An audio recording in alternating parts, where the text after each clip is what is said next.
नमस्कार sir. Doctors day की नमस्कार। बहुत शुभकामनाएं आपको। और थैंक्स आपका, आप जैसे सभी डॉक्टर्स का, जो पूरी दुनिया को आप लोग एक नया जीवन दान देते हैं जब भी उन्हें जरूरत होती है। आप एक मरीज की उम्मीदों पर पूरी तरह खरा उतरते हैं। और जब भी कोई भी, मैं हूँ, कोई भी आम इंसान हो, अगर वो बीमार पड़ता है, कुछ भी होता है और डॉक्टर्स तक जाने की नौबत आती है, तो उस वक्त वो भगवान को भी नहीं, सिर्फ डॉक्टर्स के भरोसे खुद को छोड़ता है और वो पूरी तरह से ठीक भी होता है। इसलिए आपका बहुत बहुत धन्यवाद। आप जैसे पेशेवर जितने धन्यवाद। दुनिया में डॉक्टर्स हैं, उन सभी का तहे दिल से शुक्रिया सर। आज डॉक्टर्स डे है और इस डॉक्टर्स डे की शुरुआत भी इसीलिए की गई कि हम उस भगवान रूपी इंसान के रूप में जो हमारे पास है उनको याद कर सके, उनकी जो हमारे जीवन में उपयोगिता है उसको सार्थक रूप देने का प्रयास कर सके। बहुत से लोग होते हैं, उनके अलग अलग तरीके होते हैं, लेकिन पूरे देश को 1 जुलाई के दिन ये तो याद रहता ही है कि आज 1 जुलाई है, डॉक्टर्स दिवस है, जो डॉक्टर बीसी रॉय की याद में मनाया जाता है, जो बंगाल के दूसरे मुख्यमंत्री भी रहे, लेकिन उनका जन्म पटना में हुआ, पटना बिहार में, 1 जुलाई को। और 1 जुलाई को ही उनकी डेथ भी हुई थी। तो 1 जुलाई को ही डॉक्टर्स दिवस मनाया जाता है और आज हम लोग इसी के उपलक्ष्य में लाइव कर रहे हैं आपके साथ। लेकिन सबसे पहला जो मेरा सवाल होगा सर, कि आपके जीवन में डॉक्टर्स डे की शुरुआत कैसे हुई? आपने कब ये डिसाइड किया कि आपको, जैसे लोग सोचते हैं हमें इंजीनियर बनना है, मुझे आईएएस बनना है, मुझे आईपीएस बनना है, खासकर अगर हम बिहार की बात करें तो बिहार की पृष्ठभूमि में हम देखते हैं कि आईएएस और आईपीएस के लिए लोग बहुत ज्यादा एकदम जी जान लगा देते हैं, लेकिन आपने कब डिसाइड किया कि मुझे एक डॉक्टर को ही एज ए पेशा चुनना है? शुक्रिया। आपने डॉक्टर्स डे पे ये कार्यक्रम रखा है और आपने बिल्कुल ठीक कहा। डॉक्टर विधान चंद्र राय के बर्थ डेट और डेथ एनिवर्सरी 1 जुलाई को है, इसलिए ये किया गया था। दूसरी बात आपने जो कही उससे मैं थोड़ा इत्तेफाक रखता हूं कि डॉक्टर गॉड का दूसरा रूप है। ठीक है, ये आप सबके भावना का हर डॉक्टर कद्र करेगा, लेकिन डॉक्टर एक प्रोफेशनल है, एक ट्रेन्ड साइंटिस्ट है जो आपके बॉडी सिस्टम को, फिजियोलॉजी, एनाटॉमी, आपकी बीमारियों को समझता है। लेकिन at the same time God नहीं है। क्यों ऐसा मैं कह रहा हूं कि अगर गॉड जैसा कोई चीज एस्टेब्लिश है, अगर होता होगा, तो डॉक्टर कभी नहीं मरता, डॉक्टर के परिवार कभी नहीं मरते, या डॉक्टर जिसका इलाज कर दिया होता वो कभी नहीं मरते। लेकिन ऐसा होता नहीं है। तो डॉक्टर एक जरिया है, एक माध्यम है। जिस तरह से इंजीनियर अपनी टेक्नोलॉजी को समझते हैं, डॉक्टर्स ह्यूमन बॉडी टेक्नोलॉजी को समझता है और उसके साथ तालमेल बिठा के कोशिश करता है जहां तक उसको हो सके स्वस्थ रखे, और कभी बीमार हो जाए तो उसको ठीक कर दे। बस इतनी बात है। अब चलिए उस पे आते हैं जो आपने बात पूछी कि आप डॉक्टर कैसे बने या क्या हुआ। देखिए, सच्चाई यही है कि कोई ऐसी प्रेरणा के कारण मैं डॉक्टर नहीं बना था, ये सच्चाई है। बिहार में आपने बिल्कुल सही कहा, दो ही बातें होती है। या तो 11th 12th के बाद लोग डॉक्टर बन जाते हैं, डॉक्टर इंजीनियर कह सकते हैं, और जो उसमें सेलेक्ट नहीं होते हैं वो आईएएस आईपीएस बन जाते हैं। ये दो ही कॉमन स्ट्रीम है, जिसको कह सकते हैं, अगर समझाने के लिए मैं कहूँ तो भेड़ चाल है।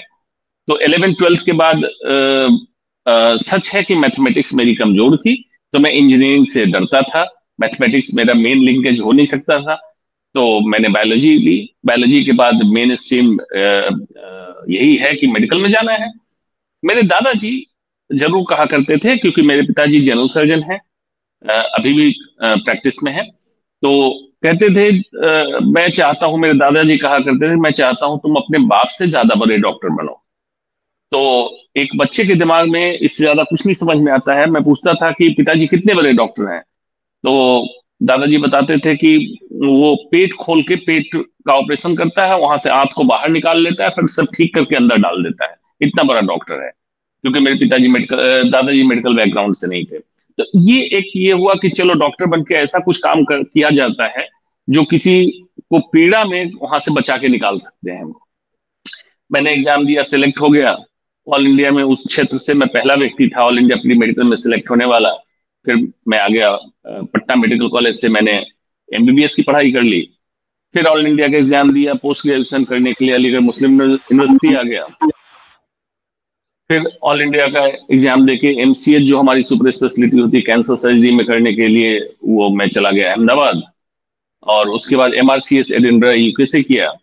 फिर मैं प्रैक्टिस में दिल्ली आ गया। उसके बाद फिर मैंने नॉन मेडिकल कुछ डिग्री कर ली, एमबीए कर लिया, एलएलबी कर लिया, पोस्ट ग्रेजुएशन कर लिया क्वालिटी मैनेजमेंट में, योग में डिग्री कर ली, ये सारा किया। एक चीज जरूर तय था कि जब मैंने एमबीबीएस ज्वाइन कर लिया तो हमारे सब्जेक्ट में एक टॉपिक होता है पैथोलॉजी, मतलब कोई भी बीमार चीजों को कैसे समझना है। उस सब्जेक्ट उसकी एक किताब थी रॉबिन्स। रॉबिन्स में मैंने चैप्टर पढ़ा नियोप्लेजिया। नियोप्लेजिया मतलब कैंसर और ट्यूमर का चैप्टर। उस चैप्टर को पढ़ते ये जरूर मुझे क्लिक किया था कि मुझे सर्जन बनना है और कैंसर का सर्जन बनना है। ये सच है, इसमें मैं ये कहूंगा कि उसमें जरूर उसमें प्रेरणा थी। अब ये मेरे पैशन लेवल तक पहुंच गया, मुझे कैंसर सर्जन बनना है। अब लोग पूछते थे क्या जानते हो तुम कैंसर सर्जरी के बारे में। सच बात है कि मैं कुछ नहीं जानता था। तो मैं उनको उदाहरण के तहत एक ही बात कहता था कि देखो ऐसा है, सीटें बहुत कम है, मैं मानता हूँ पूरे हिंदुस्तान में उसमें 4 सीटें थी, तो कैंसर ठीक नहीं होता है, ये भी अवधारणा थी। तो मैं कहता देखो मुझे धार के विपरीत चलने की आदत है। मैं जब छोटा था, घर मेरा गंगा के किनारे था, तो गंगा में जब तेज धार चढ़ रही होती तो मैं उल्टा तैरता था, अगेंस्ट द स्ट्रीम, जिसको कहते हैं ओवर द स्ट्रीम तैरना। मतलब धार पूरब से पश्चिम जा रही है, पश्चिम से पूरब, तो मैं उसको उल्टे धार पे चढ़ता था। तो मैं लोगों को, दोस्तों को ये कहता था मुझे उल्टी धार पे चढ़ने की आदत है, इसलिए मैं कैंसर सर्जरी करूंगा। मुझे डेयरिंग काम करने में मजा आता है और कैंसर ठीक होगा मैं जानता हूं। तो ये जर्नी रही और उसके बाद से मैं आपके सामने हूँ। जी, यानी आप शुरू से ही मतलब लीग से हटके काम करने के लिए डॉक्टर अंशुमन जाने जाते हैं। वैसे भी हम देखते हैं कि आप सिर्फ कैंसर सर्जरी या एज ए सर्जन ही बात नहीं करते, आप योग पे इतना अच्छा बताते हैं। आयुर्वेद में आपको पूरी एक्सपर्टीज है कि कहाँ पर क्या होता है, क्या चीजें जरूरी है, क्या नहीं है। और दूसरा मेरा सबसे जो अहम सवाल यही है कि आप रोजाना कितने घंटे काम करते हैं? देखिए डॉक्टर का काम, मैं क्या, कोई भी डॉक्टर घंटे देख के बहुत कम लोग काम करते हैं। और मेरा ये मानना है, खास करके मेडिकल प्रोफेशन में अगर घंटे देख के काम कर रहे हैं, इसका मतलब काम में आपकी रुचि नहीं है, घंटे में रुचि है कि कितने घंटे काम करना है। आमतौर पे हम काम इससे डिसाइड करते हैं कि एक तो रूटीन काम कह दीजिए और एक काम अलग कह दीजिए जो नॉन रूटीन काम है। रूटीन काम में है हमारी ओपीडी, ऑपरेशंस, मरीज को देखना, ये सारा काम। तो ये एक दिन पहले डिसाइड हो जाता है कि अगले दिन कितने अपॉइंटमेंट्स हैं, कितने मरीज देखने हैं और कितनी सर्जरीज होंगी। इस पे ये टोटली फ्लेक्सिबल होता है, मतलब चेंज होता रहता है। कभी सुबह 7 बजे भी दिन स्टार्ट हो जाता है काम करने का, कभी लेट तक भी चलता है, कभी जल्दी भी फ्री होते हैं। ये तो रूटीन काम हुआ। इसलिए इन जनरल मेरे दिन की शुरुआत सुबह 3:50, 3:30 के आसपास मैं जग जाता हूँ ब्रह्म मुहूर्त में, अपने योग ध्यान क्रिया करके मैं अपना रूटीन खत्म करके सब मैं 6 बजे तक, बाई 6 o'clock में रेडी हूँ। बेशक मुझे अस्पताल अगर 9 बजे भी आना है तो मुझे कोई दिक्कत नहीं है। और उसके बाद एक नॉन रूटीन काम होता है। नॉन रूटीन काम में जैसे मीडिया से इंटरेक्शन, समाज में कहीं मुझे लेक्चर लेने के लिए बुलाते हैं, किसी जागरूकता के लिए, किसी ट्रेनिंग के लिए, इस तरह के अनेक काम हैं जिसको मैं कहता हूं सर्जन बियॉन्ड नाइफ। मतलब चाकू से परे भी सर्जन की एक जिंदगी होती है जो आमतौर पे छुपी होती है, गुमनाम जिंदगी होती है। और एक मेरा इंटरेस्ट थोड़ा पर्यावरण में और एग्रीकल्चर में है, तो उसमें भी कभी मैं निकल जाता हूँ। तो नॉन रूटीन काम है, इसलिए कोई फिक्स नहीं है। ये जरूर है जब मैं घर लौटता हूं तो क्वालिटी टाइम अपने बच्चों के साथ, अपने परिवार के साथ क्वालिटी टाइम देता हूं। और जो आपने बात कही रूटीन वाली कि कितने घंटे, तो 9 से 5 वाली रूटीन जो होती है, मैं मानता हूं क्वांटिटी टाइम तो ऐसे लोग घर में ज्यादा देंगे, लेकिन शायद क्वालिटी उसमें उतनी नहीं होती है। क्वालिटी टाइम दे तो बेहतर है, हो, मेरा ऐसा मानना है। जी डॉक्टर साहब, लेकिन मैं सब अब ये जरूर जानना चाहूंगी कि आप सोते कितने घंटे हैं? कि आमतौर पे देखिए मैं 10:30 से 11 सो जाता हूँ और वही मैंने बताया 3:30 से 3:50 के आसपास मैं जग जाता हूँ। यही मेरा रूटीन है। अब ये रूटीन आज से नहीं, मतलब जमानों से, मुझे याद नहीं है, एमबीबीएस के पहले के अर्ली एज से मेरे दादाजी ने जो आदत लगाई, आदत आज तक चल रही है और मुझे इस आदत में कोई कमी लगती नहीं है, बिल्कुल परफेक्ट है। मेडिकली, साइंटिफिकली, यौगिक दृष्टिकोण से, आध्यात्मिक दृष्टिकोण से ये बिल्कुल सही आदत है। लेकिन अगर हम कहते हैं कि रोजाना 6 से 8 घंटे की नींद जरूरी है, तो डॉक्टर अंशुमन जी की तो वो 6 घंटे भी नींद पूरी नहीं होती है। तो ऐसा क्या वो रहस्य है कि उसके बावजूद आप इतने एनर्जेटिक रहते हैं? आज भी आपके चेहरे पे पावरफुल एक इंसान जो खुद को कहता होगा उससे भी ज्यादा तेज है, तो उसका राज तो मैं जरूर जानना चाहूंगी। देखिए, बिल्कुल ठीक आपने कहा कि 6 से 8 घंटे यूजुअल रिकमेंडेशन है कि इतने घंटे सो जाना चाहिए। लेकिन देखिए, आज के दिनचर्या में जितने भी लोग सुन रहे होंगे सोच लें कि आपके साउंड स्लीप कितने देर की हो रही है, मतलब गहरी नींद जिसमें आप सो रहे हो। गहरी नींद की कमी को बैलेंस करने के लिए कहा जाता है कि 6 to 8 आवर्स तो आपको सोना चाहिए, ताकि अगर नींद डिस्टर्ब भी हो तो कॉम्पनसेट हो जाए। लेकिन एक विधि भी है, योग निद्रा, जो आपको रिलैक्स करता है, एक नींद वाली स्थिति में पहुंचाता है, लेकिन आप जगे रहते हैं। दूसरी कुछ मेडिटेटिव ऐसे प्रोसेस हैं जिसको करने के बाद आप बहुत डीप और साउंड स्लीप में सोते हैं। तो 6 से 8 घंटे वाली स्लीप आप 4.5 5 घंटे में उतनी कर लेंगे। ऐसा नहीं कि एक्स्ट्रा सोने से आप कुछ ज्यादा रिजुविनेट हो जाएंगे।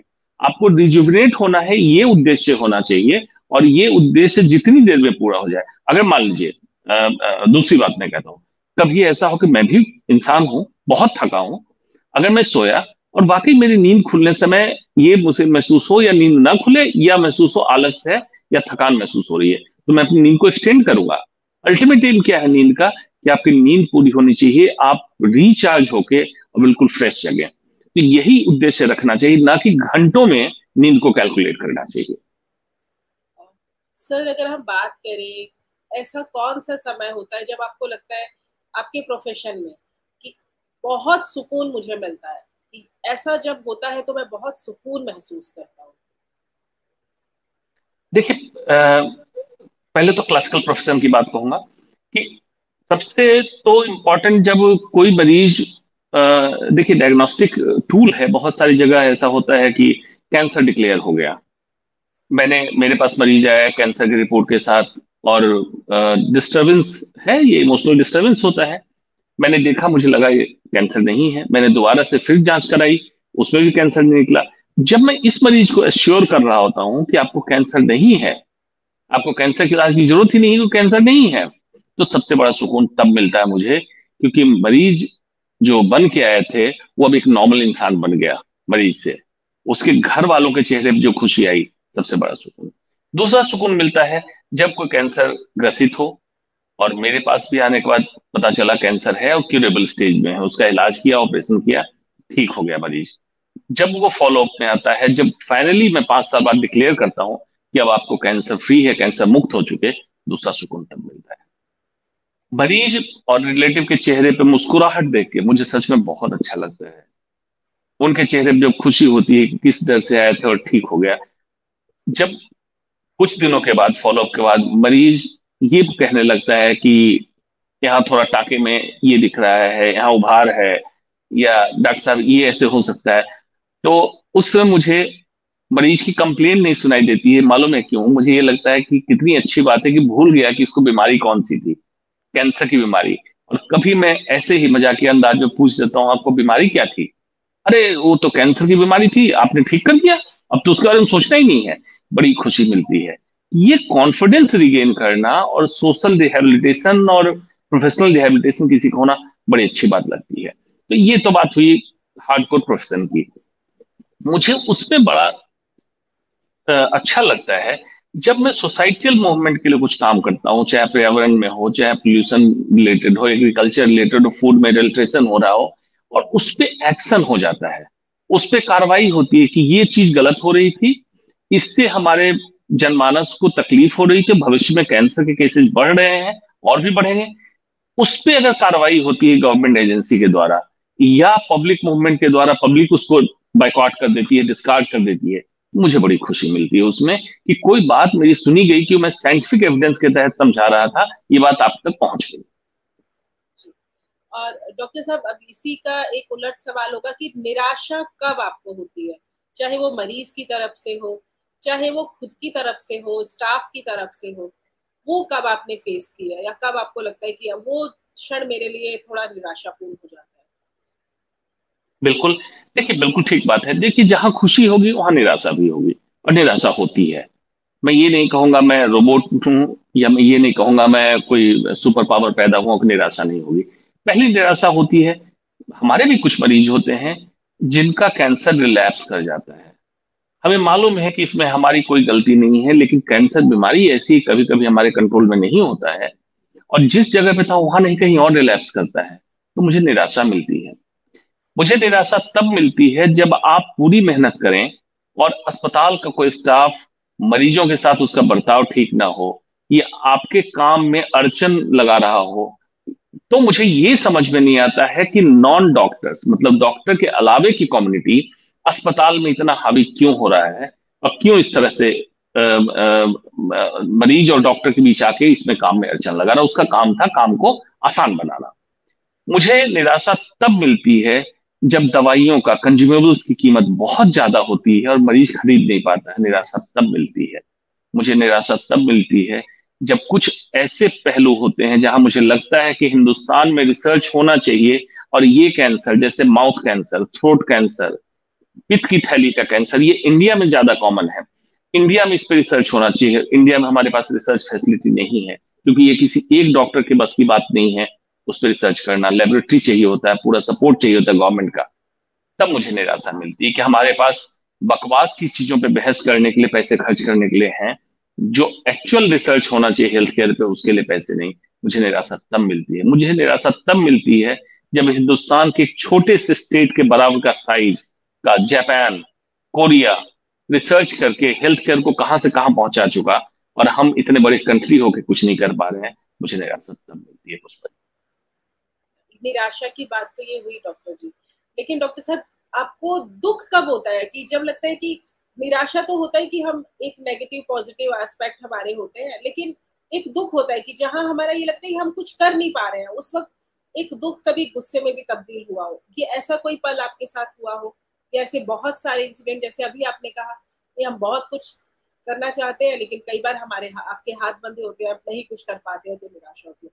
इसी तरह अगर हम दुख दुख वाले क्षण की बात करें तो वो कब होता है आपको? ठीक है। दुख, मैं कहूंगा कि मेडिकल से रिलेटेड मुझे दुख कम होता है। Non medical civic society sense में दुख मुझे ज्यादा होता है। रोड पे जिस तरह से बेतरतीब लोग चलते हैं, गवर्नमेंट की एजेंसी जिस तरह से रोड को कहीं गड्ढा खोद के छोड़ देती है, रोड पे ट्रैफिक जाम पड़ा होता है, एयर पोल्यूशन बढ़ रहा होता है, मुझे तब दुख होता है कि ये डुएबल सिस्टम है, इसको ठीक किया जा सकता है। पब्लिक इसके लिए जागरूक नहीं होती, तब मुझे दुख होता है। जिस तरह से आपके पर्सनल लाइफ या प्राइवेट लाइफ में कोई भी दखल अंदाजी करने को तैयार होता है, मुझे दुख तब होता है कि लोग, अलग अलग कल्ट, अलग अलग कल्चर के लोग चल रहे हैं समाज में, रोड पे चल रहे हैं। आपको क्या करना है, कौन क्या कर रहा है, आप दूसरों को क्यों इंटरफेयर कर रहे हैं। मुझे दुख तब होता है कि कैसे समाज में हम रहते हैं। मुझे दुख तब होता है जब हिंदुस्तान में मेन स्ट्रीम मीडिया में डिबेट हिंदू मुसलमान का या हिंदुस्तान पाकिस्तान का चल रहा होता है, क्योंकि मुद्दे अनेक हैं। मुझे दुख तब होता है। मुझे दुख तब होता है जब हम फॉल्स की चीजों का क्लेम करते हैं, लेकिन एक्चुअल चीजें हमारे पास नहीं होती। मुझे दुख तब होता है। एक्चुअली होना चाहिए जो नहीं हो रहा होता है, दुख तब होता है। जी, बहुत अच्छा कहा सर आपने। इससे हर कोई अग्री भी होगा, उस हर किसी को यही लगता है आजकल हम सोसाइटी में चेंजेस करने की बजाय क्या खुद अपना एफर्ट लगा सकते हैं उस ओर ध्यान नहीं देते हैं। सर एक और ये बहुत आपने तो बहुत महसूस किया है, आप तो पूरे कोरोना काल में हॉस्पिटल में रहे हैं, तो ड्यूरिंग कोरोना आप एक फाइटर की तरह रहे हैं, आपका क्या कुछ अनुभव रहा है? क्योंकि मुझे जहां तक पता है कई बार आपके पास जो पेशेंट आते थे आप उन्हें अपनत्व देने के लिए कई बार खुद का मास्क भी हटा देते थे, पेशेंट को भी कहते थे कि आप पूरा चेहरा दिखाइए, और बाद में रिपोर्ट में कई बार ऐसा हुआ कि कुछ पेशेंट जो है वो कोरोना पॉजिटिव भी रहे जो आपके पास आधा आधा घंटा बात करके गए। तो उस वक्त का आपका अनुभव कैसा रहा? क्या कुछ डर लगता था आपको जब आप सुनते थे कि रिपोर्ट पॉजिटिव आ गई, या परिवार की तरफ से कोई प्रेशर होता था ये जानने के बाद, या स्टाफ की तरफ से, हॉस्पिटल की तरफ से, या खुद के मन का डर? वो अनुभव कैसा था सर? जी देखिए, कोरोना काल एक डिफिकल्ट समय था, इसमें नकारा नहीं जा सकता है। लेकिन देखिए, मैं जहां काम कर रहा था उसमें कोरोना एंड कैंसर दोनों पैरेलल चल रहा था।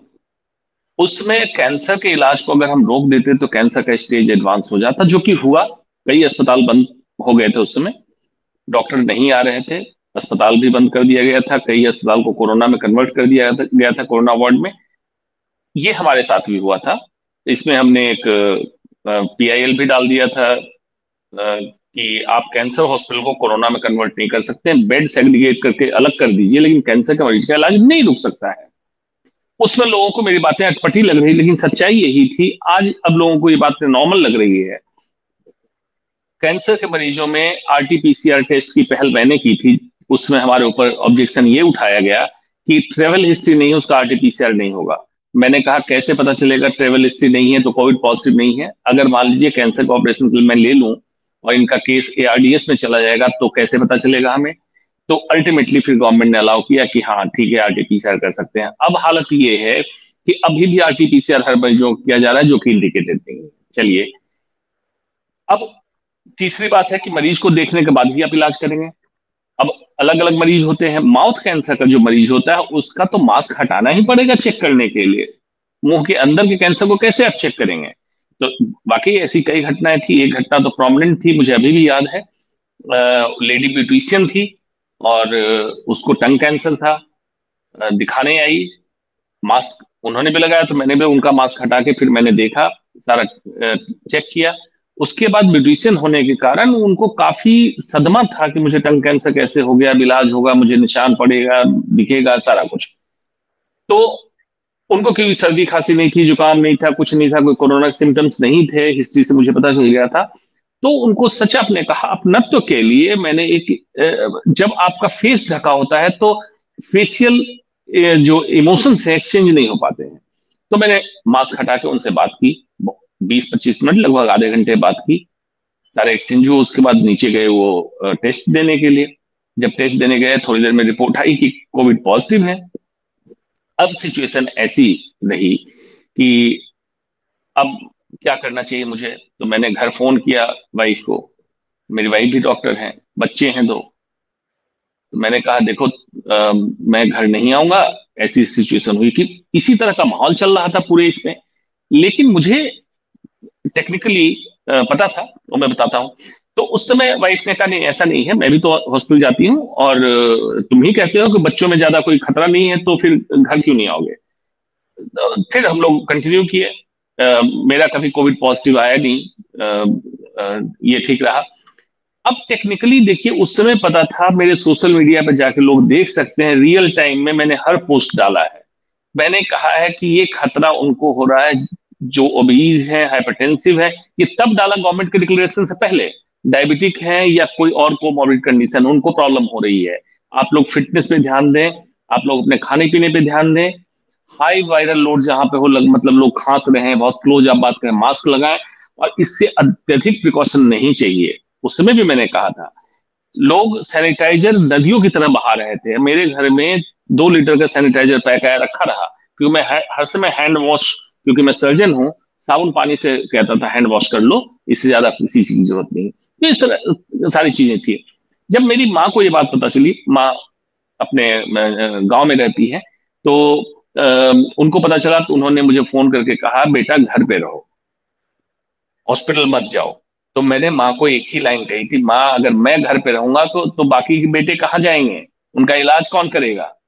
तो माँ माँ होती थोड़ी इमोशनल हो गई, लेकिन सच्चाई यही है, उस समय डॉक्टर घर पे नहीं रह सकते थे, न रहे।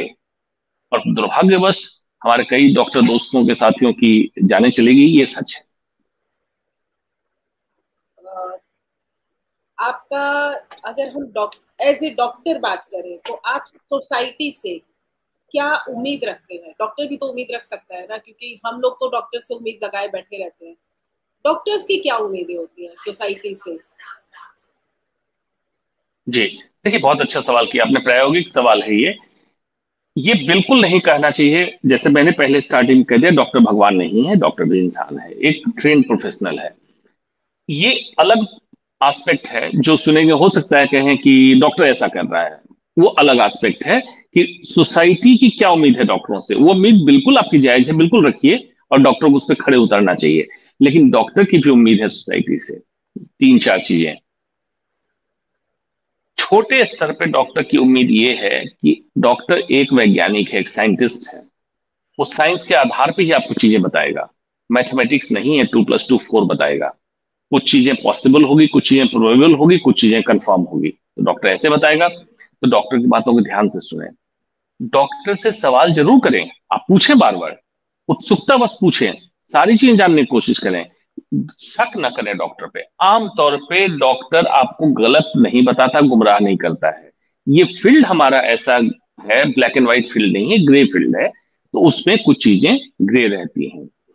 दूसरी उम्मीद मेरी सोसाइटी से ये है कि डॉक्टर को बेसिक लाइवलीहुड के लिए उसको भी चीजें चाहिए होती हैं। तो बेसिक लाइवलीहुड में खाना, रहना, घर, परिवार और सुरक्षा। तो सबसे पहले बात करते हैं सुरक्षा। कभी अनटोवर्ड रिजल्ट अगर आ गया किसी मरीज का, तो डॉक्टरों पे अत्याचार करना, डॉक्टरों पे उदंडता करना, अस्पताल में तोड़फोड़ करना, ये डॉक्टर उम्मीद नहीं करता है आपसे। इसलिए उम्मीद नहीं करता है कि आपके मरीज का इलाज उसने किया, लेकिन एट द सेम टाइम वो भगवान नहीं है। दूसरा, गवर्नमेंट एजेंसी और जो सारी चीजें हैं उनसे डॉक्टरों की उम्मीद ये होती है कि डॉक्टर का बेसिक श्योरिटी तो करो, इंश्योर करो कि डॉक्टर ही पढ़ने में इतना समय लगाया और तुमने ही सिस्टम में पढ़ाया उसको कि कंट्री के लिए काम करेगा, तो उसको बेसिक नीड की श्योरिटी दो, एडवांसमेंट की रिसर्च की श्योरिटी दो। अगर ये नहीं करोगे तो डॉक्टर के पास दो ऑप्शन है, या तो यहां छोड़ के चला जाएगा विदेश, खर्चे पे हिंदुस्तान ने पढ़ाया, चला जाएगा विदेश, वहां सर्व करेगा, या आजकल देख ही रहे होंगे डॉक्टर अपने प्रोफेशन को छोड़ के कुछ और बन जा रहा है, जैसे आईएएस आईपीएस बन जाएगा, कहीं बिजनेस में चला जाएगा, कहीं किसी और चीज में चला जाएगा। तो ये जो इतने साल की पढ़ाई हुई डॉक्टर की बेकार गई, जो डॉक्टर के लिए भी बेकार है और कंट्री के लिए भी बेकार है, पब्लिक के लिए भी बेकार है। क्यों आज हालत हो रही है कि कहना पड़ रहा अच्छे डॉक्टर बताइए। पहले डॉक्टर का मतलब ही होता था अच्छा, अब अच्छे डॉक्टर मतलब अच्छा प्रीफिक्स लगाना पड़ रहा है। ये इसीलिए हो रहा है कि डॉक्टरों में पलायनबाजिता बहुत आ गई, क्योंकि डॉक्टर को सिक्योरिटी नहीं मिल रही है। Security means financial security, economic security, उसके लाइवलीहुड की सिक्योरिटी, और सिक्योरिटी इन ट्रू सेंस सुरक्षा, ये नहीं मिल रही, इसलिए ये हालत हुई है। आपने बहुत सही कहा सर कि डॉक्टर की भी उम्मीदें तो सोसाइटी से है ही, और इंसान ही है आखिर में भी। आपके जीवन में ऐसा कोई पल जो आपको बहुत गौरवान्वित कर देता है कि बहुत अच्छा है कि मैं एक डॉक्टर हूँ? देखिए, एक पल तो ये है कि मेरे फादर जनरल सर्जन हैं, और एक बार आए हुए थे मेरे साथ ऑपरेशन थिएटर में, उन्होंने कैंसर की सर्जरी देखी, और उनके मुंह से ये बात निकली कि आज मैं मान गया कि तुम मुझसे बड़ा डॉक्टर हो, बड़ा ऑपरेशन करते हो। तो एक बेटे के लिए इससे ज्यादा गौरव गौरव का कोई क्षण नहीं होता है। और मतलब उस समय लगता है डॉक्टर बनना सफल हो गया। बाकी तो जो मरीज का इलाज होता है, मरीज जब कहते हैं अच्छा लगता है, लेकिन ये पल कुछ स्पेशल हो जाता है, इसमें कोई दो मत नहीं है। जी, और लोगों के लिए आपका क्या मैसेज होगा डॉक्टर्स डे पे? देखिए, लोगों के लिए यही मैसेज होगा कि जो डॉक्टर और सोसाइटी का रिलेशनशिप था, जिसको आमतौर पर डॉक्टर पेशेंट रिलेशनशिप कहते हैं, लेकिन एक्चुअल है डॉक्टर सोसाइटी रिलेशनशिप। क्योंकि डॉक्टर लैटिन वर्ड डॉसियर से निकला था, जिसका मतलब था टीचर, और आज भी मतलब टीचर ही है। Dossier means teacher. तो डॉक्टर समाज का शिक्षक होता था, और सेकेंडरी रोल उसका होता था कि कभी कोई बीमार हो जाए तो उसका इलाज भी कर दे। तो डॉक्टर फिर से अपनी इस गरिमा को ले आए कि समाज में जागरूकता, समाज में लोगों को ट्रेन करना, अवेयर करना करे, और साथ में इलाज भी उसका कर दे कोई बीमार हो तो। सोसाइटी, मैं क्यों बोल रहा हूं कि सिर्फ पेशेंट का इलाज करना डॉक्टर का काम नहीं है। जो कॉमन पब्लिक है, जो स्वस्थ है ऑलरेडी, उसको स्वस्थ रखना भी डॉक्टर का काम है। तो सोसाइटी उनके साथ जुड़े डॉक्टर्स के साथ, कि डॉक्टर जानते हैं आपके साइंस को, कैसे आप स्वस्थ रहेंगे और उसको स्वस्थ रखने में मदद करेंगे। कहा जाता है स्वस्थस्य स्वास्थ्य रक्षणम, स्वस्थ व्यक्ति के स्वास्थ्य की रक्षा करना ही डॉक्टर का काम है। और स्वास्थ्य है क्या? सम दोष सम अग्नि सम धातु बल क्रिया प्रसन्न आत्मेन्द्रिय मन स्वस्थति विधीयते। आयुर्वेद ये कहता है मॉडर्न मेडिसिन कहता है not mayor absence of disease, सिर्फ बीमारियों का नहीं होना स्वास्थ्य नहीं है, physical, mental and spiritual wellbeing is health. तो ये करने के लिए डॉक्टर को कॉम्प्रिहेंसिव फिजिकल, मेंटल और स्पिरिचुअल लेवल पे काम करना है और सोसाइटी को उनके साथ जोड़ना है। अगर ऐसी सोसाइटी बनी तो देख लीजिएगा, मैं जो कहता हूं हर समय, उस दिन मैं अपने आप को सफल डॉक्टर मानूंगा जिस समय भारत को या हमारे समाज को हमारे जैसे डॉक्टरों की जरूरत कम पड़ने लगेगी, मैं अपने आप को सफल चिकित्सक मान लूंगा। क्योंकि मेरा मानना है वो देश की विफलता है, अगर देश में अस्पताल और पुलिस चौकी बढ़ने लगे तो देश विफल हो रहा है। इसलिए जरूरत है कि वेलनेस पे काम किया जाए, सिकनेस पे काम ना किया जाए। और वेलनेस WE से शुरू होता है, वी, और इलनेस आई से शुरू होता है, मैं। तो मैं हर आदमी सेल्फ सेंट्रिक हो जाएगा तो इलनेस आएगा, और वी करेंगे, सब लोग मिल जाएंगे, पूरा समाज मिल जाएगा तो वेलनेस आ जाएगा। तो वेलनेस की हम बात करें, इलनेस की बात ना करें तो बेहतर होगा। जी। एक और बहुत महत्वपूर्ण सवाल है कि इन दिनों डॉक्टर्स डे पे ही मैं खास करके पूछना चाहूंगी, डॉक्टर्स की जो छवि धूमिल हो रही है उसमें क्या कहीं ना कहीं कुछ डॉक्टर्स का इन्वॉल्व होना, या आप किन चीजों को कारण मानते हैं और किस तरह इससे बाहर निकला जा सकता है? क्या डॉक्टर्स को एकजुट होकर आगे आना पड़ेगा? क्योंकि डॉक्टर्स की अपनी जो लॉबी है उनमें भी बहुत सारी चीजें हैं जो उन्हें कहीं ना कहीं बहुत अच्छे रूप में प्रस्तुत करने की बजाय उनका कई बार उनकी छवि कहीं नकारात्मक कर देती है। उसका क्या कारण है?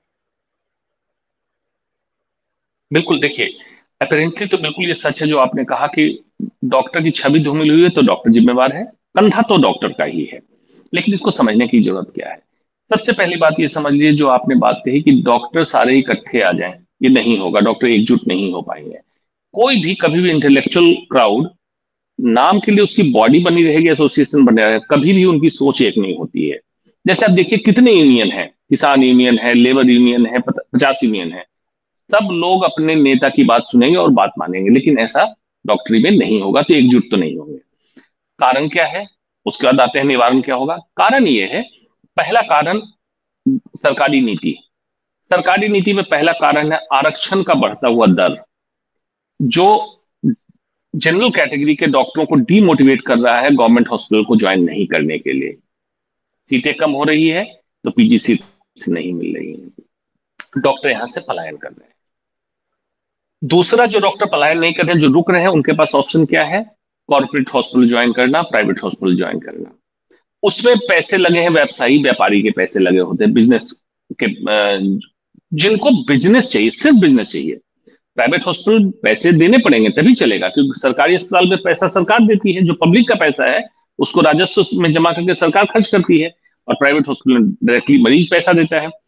बिजनेसमैन हर समय स्क्यूड करके, मतलब उसको ज्यादा पैसा कमाने के लिए स्क्यूड करेगा, लेकिन चेहरा कौन है वहां? डॉक्टर। बदनाम डॉक्टर होता है, लेकिन पर्दे के पीछे एक नॉन डॉक्टर की टीम काम कर रही होती है, पैसे को चूसने के लिए, सक आउट करने के लिए। तो अब ये डॉक्टर को मजबूर किया, आरक्षण दी, सीटें कम की, डॉक्टर गवर्नमेंट में नहीं गया, मजबूरी में या तो विदेश गया या कॉर्पोरेट में ज्वाइन किया। तो अभी जरूरत है, हेल्थ केयर एक नेसेसिटी है किसी कंट्री के लिए, और health basic human fundamental right है। तो अगर सरकार को देना है तो आज से अगर काम करना चालू करे तो पहले तो इंपावरमेंट करे गवर्नमेंट हेल्थ केयर सिस्टम को, और तब तक, जब तक इंपावर पूरी तरह नहीं होना, तो PPP मोड पे सारे प्राइवेट को एकत्रित कर ले, इंटीग्रेट कर ले गवर्नमेंट चेन में, और उसका रेट क्या दर होना चाहिए, कैसे सुविधा प्रोवाइड होगी, क्या फैसिलिटी रहेगी, क्या इलाज होगा, और कितना पेमेंट करना पड़ेगा। और दूसरा इसका तरीका है इंश्योरेंस टू ऑल कर दे, मरीज जाके इलाज कर ले प्राइवेट में, सरकार पेमेंट डायरेक्टली प्राइवेट हॉस्पिटल को दे दे।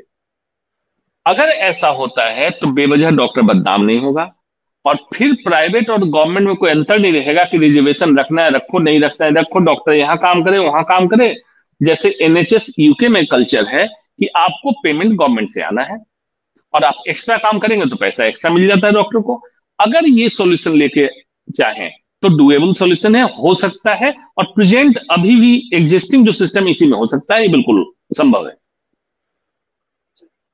डॉक्टर्स डे पे अब मैं आपको फिर से एक बार शुभकामना दूंगी सर, और मैं तो बहुत आभारी हूँ कि आप हमारे प्रोग्राम के साथ शुरू से ही जुड़े हैं, ये आप ही का प्रोग्राम है और जितनी भी आपसे चर्चा हुई, जितना भी हम डॉक्टर्स को जानते हैं, आप हैं, आपके और जो डॉक्टर्स पैनल है, सच में उन लोगों का काम बहुत ही सराहनीय है। आपको मैंने बहुत करीब से देखा है सर। एक-एक चीज़ आपकी जानी है कि जो आप बोलते हैं, वो आप जीते हैं। तो और वही चीज़ें जो हैं, एक डॉक्टर के लिए कितनी इम्पोर्टेंट होती है, कि कुछ भी हिडन नहीं है, ट्रांसपेरेंसी है, पेशेंट के साथ आप जिस तरह बात करते हैं। जिस तरह एक पेशेंट आपके पास जाता है, जो उम्मीद लेके जाता है, वो ज़्यादातर आपके लिए तो ये भी सुना है मैंने कि डॉक्टर साहब छू के जिसको बोल देते हैं पहली बार में कि कैंसर नहीं लग रहा, वो उसका रिपोर्ट भी कैंसर का नहीं ही आता है, नेगेटिव रहता है कि उसको कैंसर नहीं है। ये लोगों के में एक बहुत बिलीव है आपको लेकर के और हर डॉक्टर से मैं यही उम्मीद करती हूँ इस डॉक्टर डे पे कि कम से कम हम सब जब भी जाते हैं एक डॉक्टर के पास, वो उम्मीद में खरे उतरते हैं, लेकिन हम पेशेंट को या आम इंसान को भी डॉक्टर की उम्मीदों पर खरा उतरना है। और आपके इस सराहनीय कदम के लिए, हर डॉक्टर के इस सेवा भाव के लिए आपको बहुत-बहुत दिल से आभार सर और आप हमारे साथ जुड़े इसके लिए भी आपका बहुत-बहुत शुक्रिया। हेल्थ मंथन का बहुत बहुत आभार कि आज डॉक्टर्स डे पे आपने इस कार्यक्रम को रखा। धन्यवाद।